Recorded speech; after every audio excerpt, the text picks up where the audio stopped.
বাহরাইনের Hamad টাউনে বড় চুরির ঘটনায় দুইজন আটক। সৌদির মসজিদে কুবায় শিশুর জীবন বাঁচালেন সৌদির এক নারী। কুয়েতে অফিস না যেয়ে 10 বছর বেতন নেয়ার অভিযোগে একজনের জেল এবং ওমানে মাদক চোরাচালানের দায়ে 2 এশিয়ান আটক। এসব খবর নিয়ে আজকের মধ্যপ্রাচ্যের নিউজ আপডেট, সাথে আছি আমি মাহবুব শাহরুখ। চলে যাচ্ছি বিস্তারিত খবরে। বাহরাইনের হামাদ টাউনে একটি বাসা থেকে মূল্যবান জিনিসপত্র চুরির ঘটনায় 2 জনকে আটক করা হয়েছে।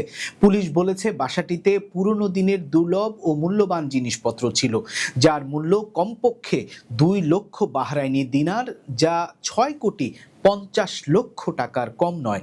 বাসাটিতে কি ধরনের মূল্যবান সামগ্রী ছিল তা জানায়নি পুলিশ। বাসার মালিকের কাছ থেকে অভিযোগ পাওয়ার পর অভিযানে নামে তদন্ত দল। ফরেনসিক বিভাগও যোগ দেয় এই অভিযানে। এই 2 জনকে শনাক্ত করে তাদের গ্রেফতার করে পুলিশ। 2 চোরের নাম এবং পরিচয়, তারা বাহরাইনি কিনা তার কোনো কিছুই জানায়নি বাহরাইনের পুলিশ। সৌদি আরবের মসজিদে কুবায় নিশ্চিত মৃত্যুর হাত থেকে শিশুকে বাঁচিয়ে দিয়েছেন এক সৌদি নারী।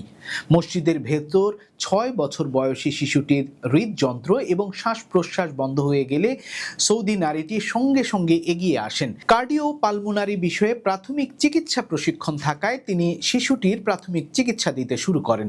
তার এই দ্রুত প্রাথমিক চিকিৎসা দেওয়ার ফলে শিশুটির বেঁচে থাকার সম্ভাবনা উল্লেখযোগ্যভাবে বেড়ে যায়। পরে সৌদি রেড ক্রিসেন্ট এসে পুরো চিকিৎসার দায়িত্ব নেয় এবং শিশুটির জ্ঞান ফিরে আসে।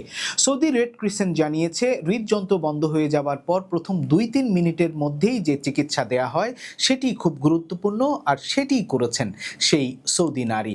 সৌদি কর্তৃপক্ষ বলছে, সময়োচিত পদক্ষেপ অনেক সময় গুরুত্বপূর্ণ, তাই প্রাথমিক চিকিৎসার প্রশিক্ষণ নেওয়া সবার জন্যই দরকার। কুয়েতে এক কর্মচারী অফিসে অনুপস্থিত থেকেও বেতন এবং সুবিধা নেওয়ার মামলায় তাকে 5 বছরের জেল বহাল রাখা হয়েছে। আরব টাইমসের খবরে বলা হয়েছে, কুয়েতে এক কর্মচারী 10 বছর ছিলেন অফিসে অনুপস্থিত, কিন্তু এই পুরো 10 বছরই বেতন নিয়েছেন এবং সকল সুবিধা নিয়েছেন, যা কমপক্ষে 1,11,000 কুয়েতি দিনার। কর্মচারীটির বিরুদ্ধে সরকারি অর্থ তসরুফের অভিযোগ আনা হয়েছে। বিচারে তাকে 3,33,000 দিনার জরিমানা করা হয়েছে। এই অভিযোগে কর্মচারীটিকে 2025 সালে গ্রেফতার করা হয় এবং তাকে বিচারের মুখোমুখি করা হয়। আর এবার এই বিচারের চূড়ান্ত রায় এলো উচ্চ আদালত থেকে। কিন্তু কেমন করে একজন কর্মচারী 10 বছর অফিসে অনুপস্থিত থাকলেন এবং বেতন নিলেন তাও জানানো হয়নি। ওমানে মাদক চোরাচালানের অভিযোগে 2 এশিয়ানকে ধরেছে দেশটির পুলিশ। এ সময় তাদের কাছ থেকে বিপুল পরিমাণ গাঁজা ও মাদকের বড়ি সহ আটক করা হয়। ওমানি পুলিশ বলছে, এসব মাদক বিক্রি, সেবন এবং পাচারের কাজে ব্যবহার করছিল এই 2 এশিয়ান। জব্দ করা মাদক কোথা থেকে আনা হয়েছিল এবং তার মূল্যমান কত তা জানানো হয়নি। এছাড়া এশিয়ান বলা হলেও তাদের নাম পরিচয় প্রকাশ করা হয়নি।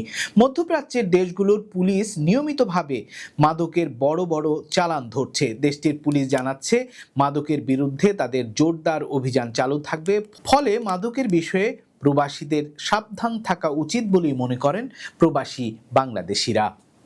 এই ছিল মধ্যপ্রাচ্যের নিউজ আপডেট। আল্লাহ হাফেজ।